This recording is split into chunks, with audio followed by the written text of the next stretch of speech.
fans apparemment dans la salle. Vous êtes le patron de Calicanti, l'Institut Calicanti, et vous êtes évidemment l'initiateur de ce Grand Prix du Brain Content. Alors ce soir, vous avez choisi d'aborder un thème qui est le native advertising. C'est quoi?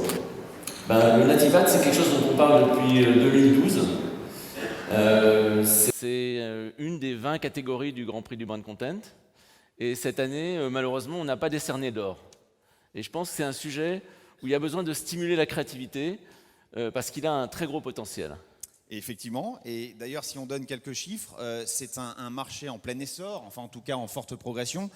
Selon Yahoo, le chiffre d'affaires, rien qu'en France, en 2020, c'est pas très loin, 2020, ça pourrait représenter un peu plus de 820 millions d'euros contre 340 millions d'euros en 2015. Oui, tout à fait, c'est un marché qui est vraiment important, qui est en train de se développer et qui est vital pour les médias. C'est aussi quelque chose de très efficace pour les marques, et c'est ça que je vais essayer de montrer, et intéressant pour le public. Donc, l'idée de ce soir, c'est de vous illustrer ce sujet, parce que c'est un sujet qu'on a du mal à se représenter. Il est un peu hétéroclite, et donc je vais essayer de vous montrer en images de quoi on parle quand on parle de native ad. Effectivement, on a besoin de vos lumières en 10 minutes chrono. C'est à vous, Daniel. Merci, Romain. Alors, le défi ce soir, c'est de vous parler du native ad et de son vieux cousin, le Publiredac. C'est des sujets qui sont souvent critiqués, voire un peu méprisés. Et je voudrais vous montrer à quel point, non, il faut vraiment le penser très positivement, parce qu'il y a un énorme potentiel. Alors, le native ad, si je prends la définition du monde publicité, on peut le définir comme un contenu sponsorisé, pertinent pour l'utilisateur, qui n'interrompt pas son expérience de lecture et qui s'intègre dans l'environnement éditorial qu'il accueille. Donc, derrière cette définition, il y a une première idée, c'est l'idée de natif. Natif par opposition à intrusif. La publicité, elle est intégrée, elle est dans le contexte. Et puis, il y a une deuxième idée, c'est que c'est de la publicité qui est enrichie en contenu. C'est du contenu intéressant, c'est de la publicité désirable. Alors, l'exemple qu'on a tous en tête quand on parle de native ad, c'est l'exemple de référence, un peu l'arbre qui cache la forêt, c'est l'exemple d'IBM, les clés de demain, parce que ça fait déjà 5 ans que cet exemple existe et que 4 médias sont derrière, dont dans le groupe Le Monde. Moi, ce que je vous propose, c'est de regarder pas mal ce qui se passe dans les pays anglo-saxons, parce qu'ils ont une certaine avance, et effectivement, dans le paysage du native ad américain ou anglais, on voit une grande richesse de créativité, et on voit systématiquement la mise en valeur d'une collaboration entre un média et une marque.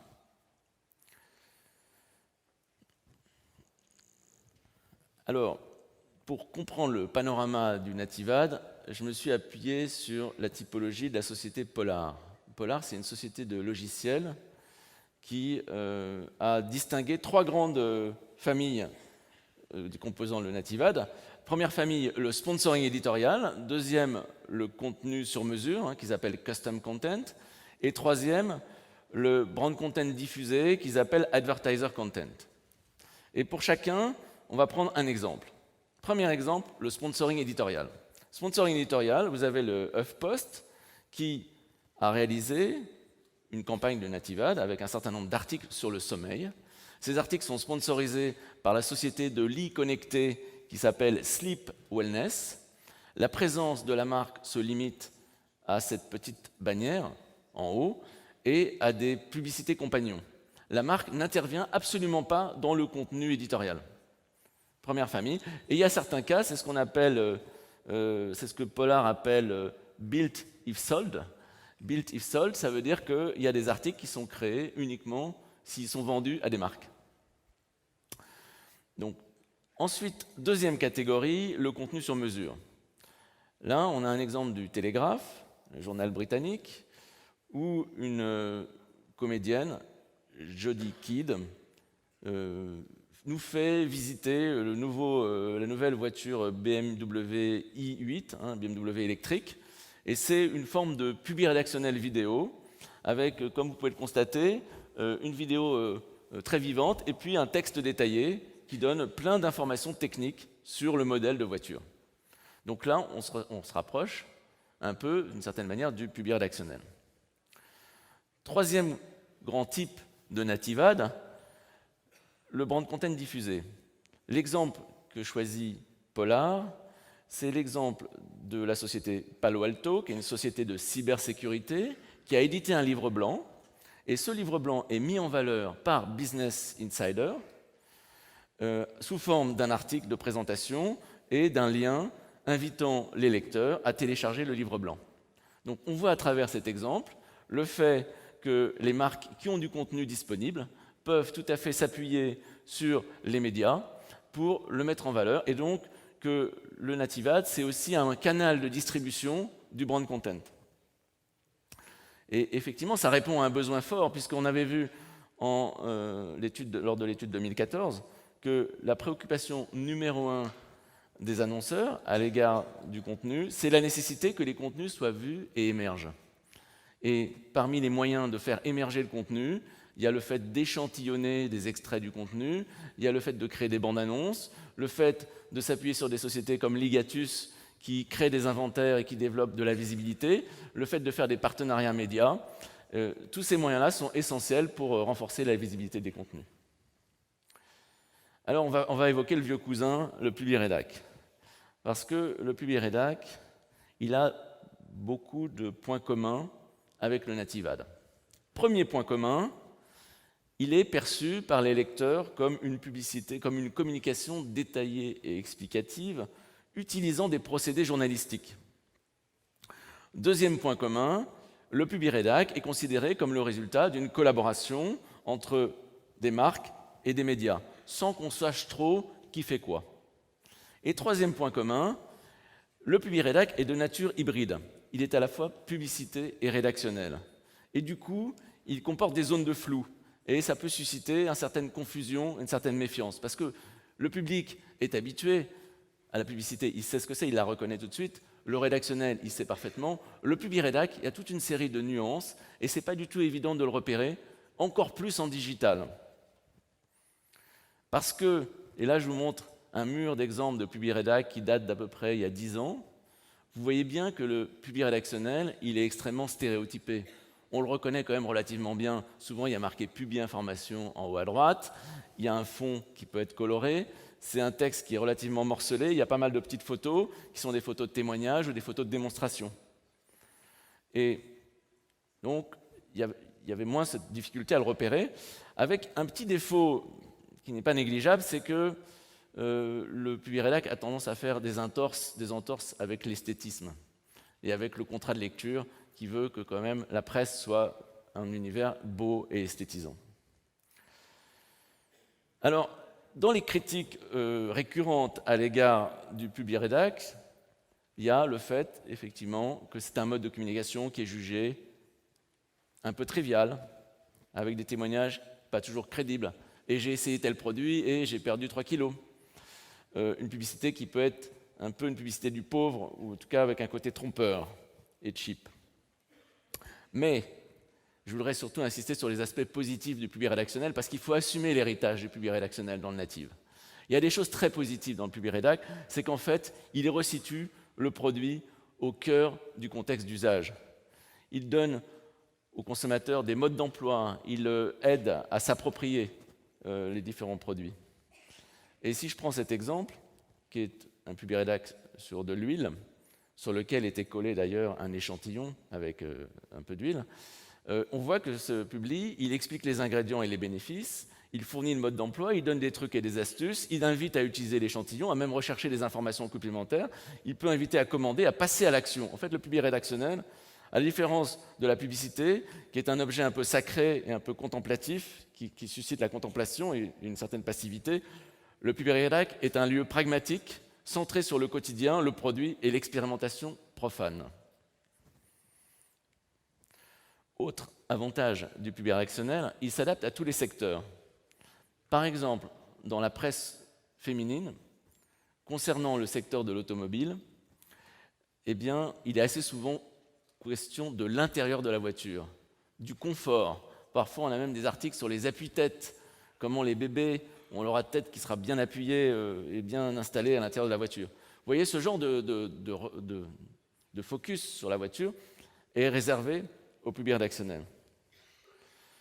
Et puis, je voudrais conclure cette séance sur le public rédactionnel en prenant un exemple dans le secteur culturel, puisque ça, c'est un des plus vieux publics rédactionnels digital qu'on connaisse. Il est toujours en ligne aujourd'hui. Si vous tapez « Publi Le Roi Lion », c'est un public qui portait sur le spectacle du Roi Lion en 2007. Et dans ce public, on avait aussi bien un panorama, une possibilité de rentrer dans les coulisses du spectacle, dans le travail de l'artiste, que la possibilité de commander les billets.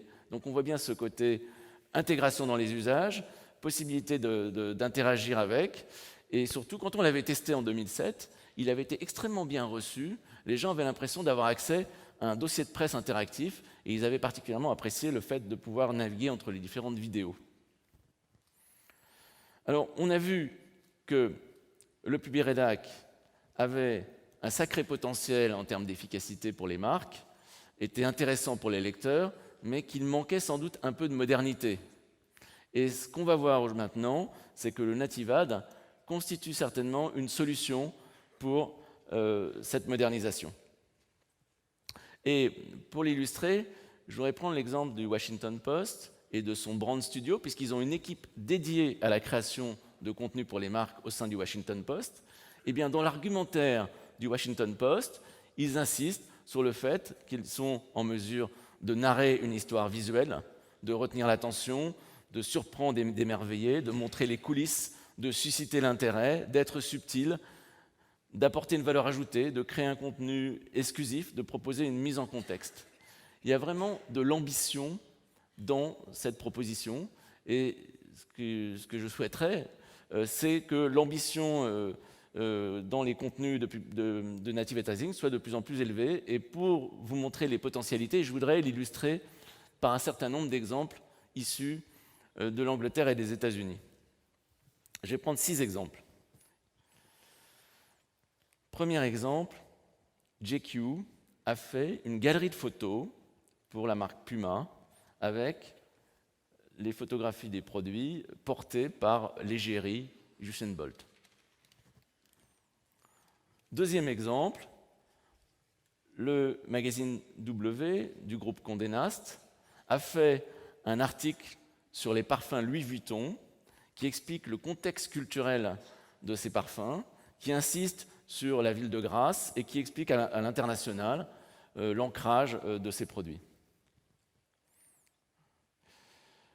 Ça, c'est une série de 5 vidéos artistiques qui a été créée par le New York Times pour Tiffany. Vous voyez à cette occasion la qualité de la direction artistique, le fait que la marque est présente de manière magnifiée, ce qui n'était pas forcément le cas dans les vieux Publirédac papier que je vous montrais tout à l'heure. Vous voyez l'ambition et la qualité. Avec cet exemple du minivan Kia Sedona, vous avez des petites vidéos qui racontent des scénettes d'une famille qui vit le produit à bord de ce minivan et qui nous montre vraiment l'intérêt, la mise en situation du produit de la marque Kia. 5e exemple, toujours du New York Times, cette fois-ci pour le produit laitier Fairlife. Vous y voyez l'intérêt d'une utilisation de l'illustration. Et puis, dernier exemple, c'est celui qui a donné la couverture de la présentation de tout à l'heure. C'est un exemple que je trouve absolument somptueux. C'est en fait une invitation qui a été faite à un certain nombre d'artistes de créer des objets en référence à Noël. Là, par exemple, en haut à gauche, vous avez des crackers, les fameuses papillotes, donc des papillotes qui sont faits en verre soufflé. Eh bien, cette proposition artistique servait de contexte à la mise en valeur d'un cocktail, en l'occurrence donc pour la marque Bombay Sapphire. Donc là, un cocktail gin tonic revisité façon Noël, avec à l'intérieur du cranberries et des petits morceaux de pain, de sapin. Donc on voit que le native advertising peut être aussi un lieu de diffusion de contenu à caractère artistique. Et que l'ambition est sans limite. Et avec Emmanuel Prache, notre désir profond, c'est qu'un jour, on ait la matière pour organiser un grand prix du native advertising, tellement il y a du potentiel. Et donc, Pour conclure cette introduction, je voudrais vous dire que nous avons décidé, avec le Club des annonceurs, de lancer une étude très ambitieuse sur ce sujet du nativade, que l'objectif de cette étude, c'est d'analyser le champ des possibles, à la fois en termes de format, de contenu, de secteur, d'identifier les leviers d'efficacité, en particulier la création, l'intégration, la transparence, même l'actualisation. Vous savez qu'il y a des nativades qui s'actualisent régulièrement, au fur et à mesure dans le temps. D'étudier les enjeux de management, parce que ça pose des questions de répartition des tâches entre, d'un côté, le média, l'annonceur et l'agence. Et la méthodologie qu'on a en tête, c'est à la fois une combinaison entre une veille sur un grand nombre d'exemples innovants, un décryptage sémiologique, des tests consommateurs et tout un travail d'interview et de workshop avec à la fois des annonceurs et des régies, des médias, pour travailler sur les meilleures expériences et les attentes en matière de nativade. Donc je vous remercie pour votre attention et je profite de cette prise de parole pour vous dire que prochainement, nous allons lancer la lettre du Brand Content Institute. Donc, le Brand Content Institute a été créé fin 2016 dans le but de développer la recherche, la formation et le conseil dans le domaine du brand content. Et donc la lettre mensuelle du Brand Content Institute sera là pour vous donner le maximum d'informations sur ce sujet. Merci pour votre attention et place au Grand Prix du Brand Content avec un très beau palmarès. Merci beaucoup Daniel. J'étais pas très calé sur le native advertising, j'ai tout compris. On vous retrouve tout à l'heure pour la remise du Grand Prix. À tout à l'heure.